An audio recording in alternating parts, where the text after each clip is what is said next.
김대일, 김광옥 교수팀은 1970년부터 2003년까지 30여 년간 서울대 사회과학대학 신입생 11,911명의 출신 지역과 부모 경제력을 분석했는데요. 그 시절엔 과연 누가 서울대에 들어갔을까요?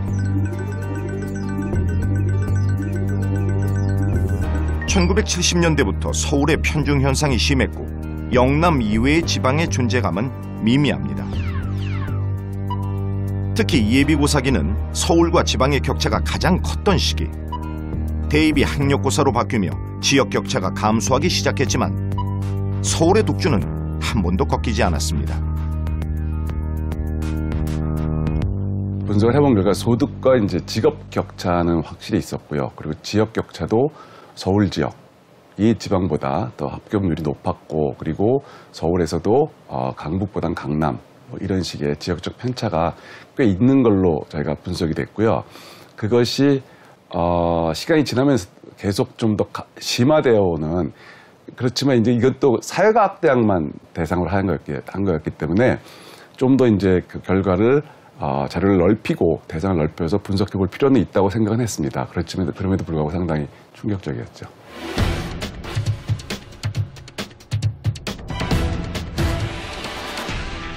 그 영어 유치원에도 서열이 있더라고요. 마치 명문대 같은 것처럼 명문 유치원이 있나 봐요. 대치동 친구들은 그렇게 살아요. 진짜 학원 뺑뺑이를 돌고 있어요. 공부량을 소화해내는 그런 능력이나요. 어려운 수업도 따라가는 그런 게 굉장히 월등히 차이가 나는 것 같아요. 워낙 그런 환경에서 공부를 해봤으니까. 그렇다면 오늘날에는 누가 서울대에 들어가는 것일까요? 대학 입시의 진실에서는 과거 1999년부터 2015년까지 17년간 서울대 입학생들의 출신 지역을 조사해봤습니다.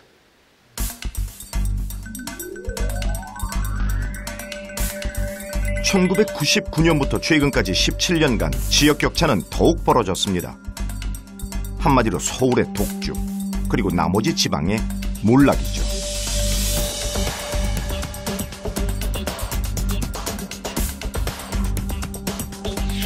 대표적인 교육 특구인 강남 3구. 과거 강남 8학군으로 불리던 지역의 서울대 입학 성적은 어떨까요?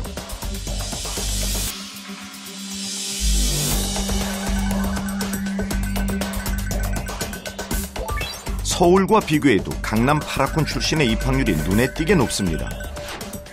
특이한 점은 입학률 하락 시기. 공통적으로 입시 제도가 변한 첫 해에 일시적인 하락을 보였지만 1년 후 다시 회복되는데요. 강남이 사교육을 통해 새로운 제도에 쉽게 적응한다는 단적인 증거죠. 옛날에는 경기고등학교가 있었고 서울고등학교가 있었고 용산고등학교, 휴문고등학교, 경복고등학교, 지방 명문고등학교들, 경북고, 전주고 굉장히 많았습니다. 그러니까 경기, 서울이 많은 부분을 차지했다고 하더라도 지방 명문고에서 그런 또 상당한 수가 의사도 되고 판검사도 하고 했기 때문에 명문고 위주로 그런 구성이 이루어지긴 했지만 반드시 경기고등학교, 서울고등학교가 모든 걸 다 독점한 건 아니었거든요. 수능날은 12년에 걸친 입시 경쟁의 성패가 판가름 나는 날. 때문에 공정하게 경쟁하고 평가받고 싶어하는 건 당연합니다. 어떤 학교에 다니는지, 어느 지역, 어떤 가정에서 태어났는지 상관없이 말이죠. 하지만 갈수록 격차는 더 심해지고 있는 현실입니다.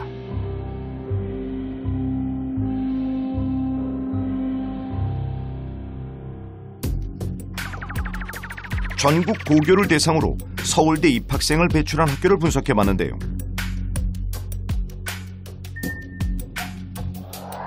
예상대로 서울 경기권에선 그 수가 더욱 증가하고 있었습니다.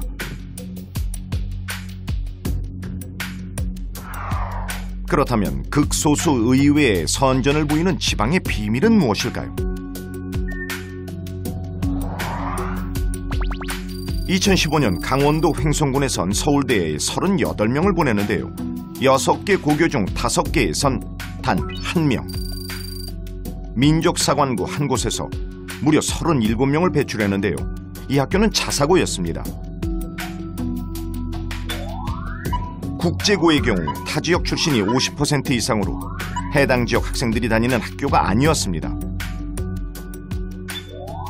외고 역시 외지인 비율이 70% 이상. 사실상 이 학교들을 제외하면 지방에서 서울대생을 배출하기란 하늘의 별 따기 수준입니다.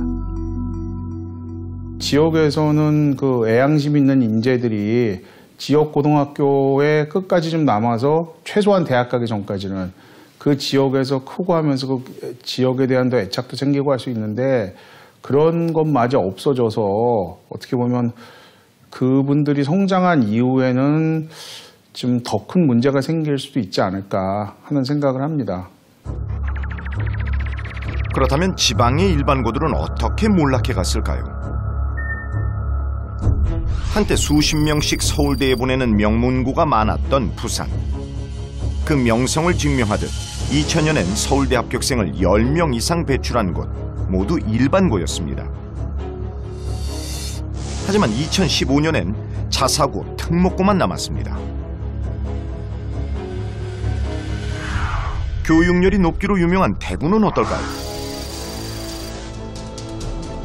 대구 출신의 개천 용두를 배출하던 지역 명문고들은 2005년을 끝으로 극적으로 몰락하고 있습니다.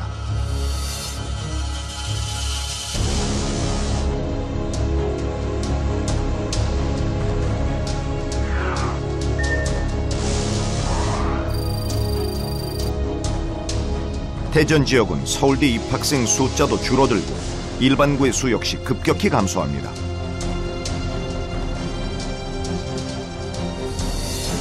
2015년에는 단 3개 학교, 역시 자사고, 특목고만 살아남았습니다. 지방은 거의 몰락하는 양상을 보여줄 수 있어요. 그렇기 때문에 근데 여기서 더 중요한 건 사실은 과거에는 그 일반계 고등학교였습니다. 지방에 일반계 고등학교인데 이런 지방 챔피언들이 아예 없어졌죠. 그 새로운 강자가 등장을 하는데 소수의 강자인데 이 강자가 사실 특목고입니다. 지금은 소득이 있는 아이들이 자사고 또는 특목고에 간 다음에 이 아이들이 뭐 좋은 대학을 가는 이 루트가 만들어진 거기 때문에 이 소득의 격차와 교육의 격차를 그 연관성을 보여주는 극명하게 보여주는 가장 대표적인 예라고 봅니다.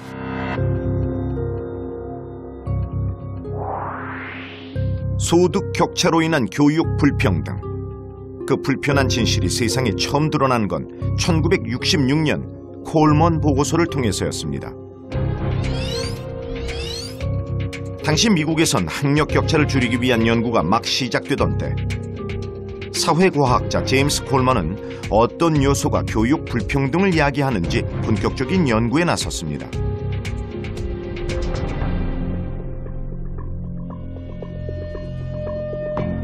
무려 4,000개 학교, 60만 명의 학생을 대상으로 한 방대한 연구. 콜먼 보고서의 결과는 미국 사회를 엄청난 충격에 빠뜨렸는데요. 학력 격차를 야기하는 요인은 과연 무엇이었을까요?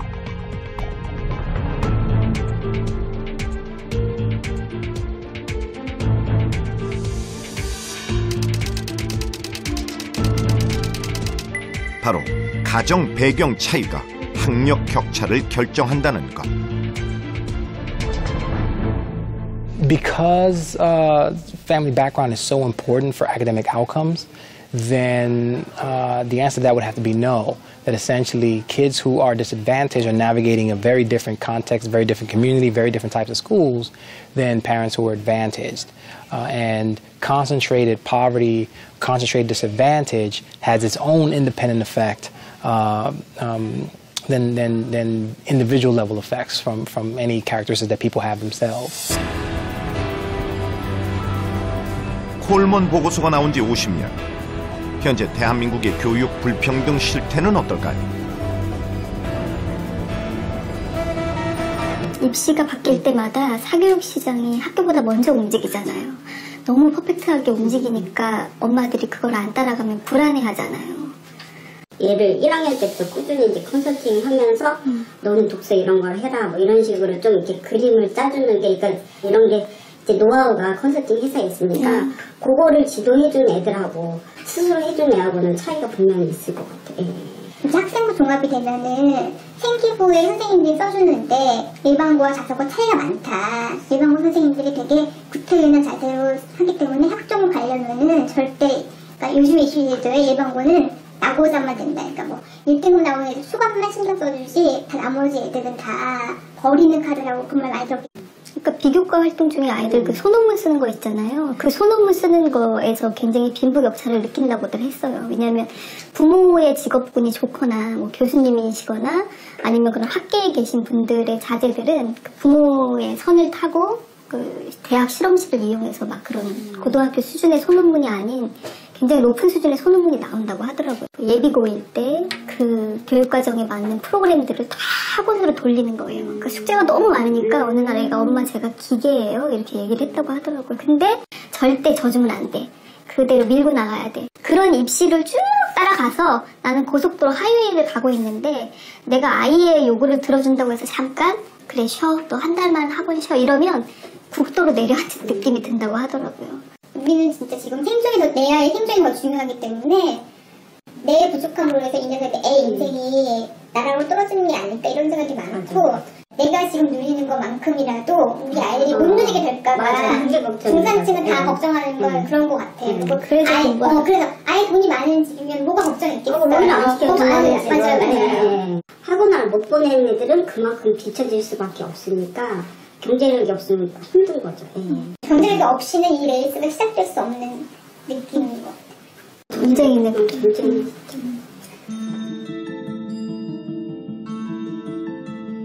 부모의 경제력 없이는 시작될 수도 이길 수도 없는 입시 전쟁.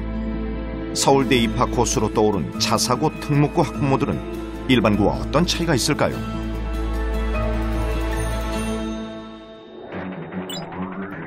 고교 유형별로 1년 학비 평균을 비교해봤는데요.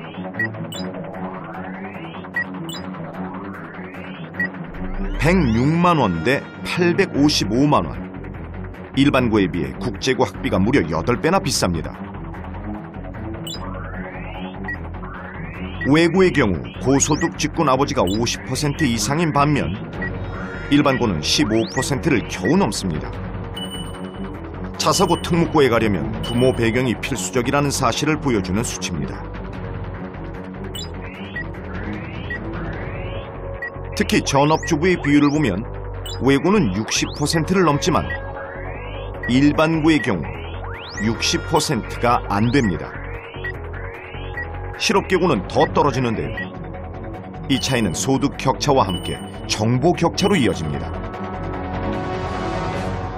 물론 부유한 아이들이 선천적으로 공부를 잘할 수도 있어요. 그리고 아마 그럴 수도 있을 것 같고 아마 그 영향도 있을 수도 있습니다. 그럼에도 불구하고 이 패턴이 존재한다는 것은 이 계층에 있지 않은 사람들한테 봤을 때는 이건 상대적으로 초기에 진입 자체가 안 되는 거기 때문에 그 희망의 끈을 놓게 되는 거죠, 사실은. 전 그게 가장 큰 문제점이라고 생각을 해요. 예.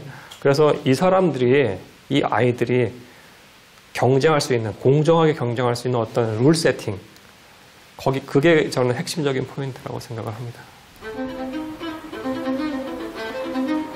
한때 전국적인 명성이 자자하던 명문고들이 많았던 부산. 입시 제도가 바뀌며 그것도 옛말이 되는데요. 더 큰 문제는 같은 부산 안에서도 교육 격차가 벌어지고 있다는 사실입니다. 제가 이제 동부산 쪽에 살다가 오니까 그쪽에서는 이제 엄마들이 다양하게 시키려고 하기도 하고 이제 또 소득 수준도 좀 높은 편이다 보니까 이제 좀 그쪽의 분위기상 또 할 수밖에 없는 분위기고 똑같은 공부를 하면서 여유가 있는 공부를 하는 거고 이쪽은 진짜 살기 위해서 이기기 위해서 하는 공부고 제가 자공고 나왔거든요. 근데 해운대고가 자사고잖아요. 근데 둘이 공립하고 사립 그것 차이밖에 없는데 좀 그런 대학 보내는 거 보면 뭔가 문제가 있긴 있는 것 같아요. 부산은 동부산과 서부산으로 나뉘는데요. 두 지역 간 교육 격차 실태를 보기 위해 먼저 동부산으로 가보겠습니다.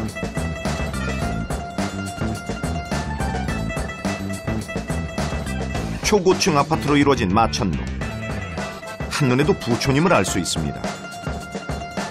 동부산은 부유층 거주지로 자사고와 특목고가 밀집해 있고 입시 전문 학원가로도 유명합니다.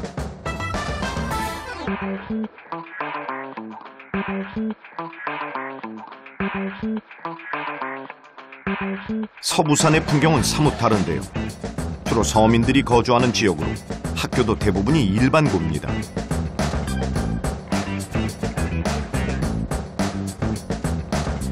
드라마만큼 극적으로 다른 풍경은 동부산과 서부산의 격차를 단적으로 보여줍니다. 지역 간의 격차가 교육 격차를 낳고 또 교육 격차가 또 지역 격차를 낳고 이게 계속 쉽게 말하면 집순환적으로 집 돌아가고 있잖아요. 그런데 어쨌든 지역의 격차가 지금 그 교육의 격차를 지금 낳게 하는 중요한 요소인 것 같아요. 그래서 그 지역의 격차를 결정짓는 요소 중에 여러 가지가 있겠지만은 그게 지금까지 연구에서 보면은 아까도 말했지만 사회 경제적 배경이 부모의 사회 경제적 배경이 좀 크게 작용하고 있는 것 같고요. 교육 격차 지수를 보면 동부산은 양호한 지역이 많은 반면 서부산은 열악한 지역이 몰려 있는데요. 이 중 격차가 가장 크게 벌어지는 해운대구와 영도구를 비교해 보겠습니다. 먼저 경제력 차이. 해운대구의 경우 가구당 월 평균 소득 500만 원 이상인 가구가 14.4%, 영도구는 4.1%로 3.5배 정도 차이가 납니다. 월 평균 사교육비로 70만 원 이상 지출하는 가구도 해운대구가 영도구에 비해 2배나 많은 실정입니다. 제가 지금 재수종합반에서 근무를 하고 있는데요. 저희 학원에 등록하는 학생들의 상당수가 동부산권 학생들입니다. 그러니까 재수를 선택하는 것이 예전과 좀 다르게 일종의 기회라고 생각을 한다면 동부산권 아이들이 그런 추가적인 기회마저 더 많이 얻고 있다는 걸 알 수 있고요. 지역에 따른 차이는 분명히 있는 것 같아요. 그리고 선생님들이 정말 안타까워하는 부분은 뭐냐면 학부모의 소득 격차에 따라서 아이들의 학력이 차이가 나거든요, 실제로. 그리고 어떨 때는 교사로서의 약간 자괴감 이런 것도 있어요. 아무리 열정을 가진 교사들이 다가가도 저희들 같은 경우 고등학교니까 중학교 때부터 이 벌어져 있는 학력차를 극복하기 힘들다. 이런 것들을 느낄 때가 많았거든요. 일단 저는 그렇게 엄청 잘 살고 이런 집안 아니고 그냥 진짜 평범하게 그냥 먹고 살고 그냥 엄마 아빠랑 행복하고 이런 가정인데 거기는 일단 해운대 쪽 애들이 많긴 많아요. 해운대 쪽 애들도 있고 좀 돈 많은 애들? 그런 애들은 이제 과외를 몇 학씩 뛰고 학교가 거기가 11시? 그렇게 마치는데 그거 마치고도 과외를 갔다 와서 또 이렇게 오니까 그거에서부터 성적 차이가 나고 저는 이제 저희 집은 그렇게 부유한 편은 아니니까 그런 거에서도 느꼈고 그냥 네 그런 학업적인 부분에서 좀 빈부격차 느꼈던 것 같아요. 해운대구와 영도구의 학력 격차는 컸습니다. 기초학력 미달 학생은 영도구가 2.3배나 높은 반면 우수학력 학생 비율은 해운대구가 2배 이상 높았습니다.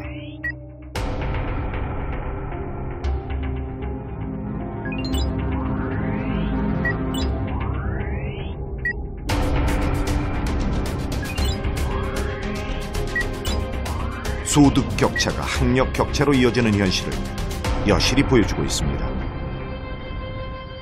교육 격차는 나타날 수밖에 없어요. 그런데 이게 교육 격차가 양극화가 되어졌고 그게 고착화되는 게 문제예요. 그래서 이걸 안 깨면은 정말로 교육이 뭐 이렇게 좋은 보통 하잖아요. 왜 계층에서 용난다 이렇게 하는 그 가장 중요한 지금 현재 그로서 도구로서 교육을 바라보는데 앞으로는 그게 힘들어질 가능성이 많다.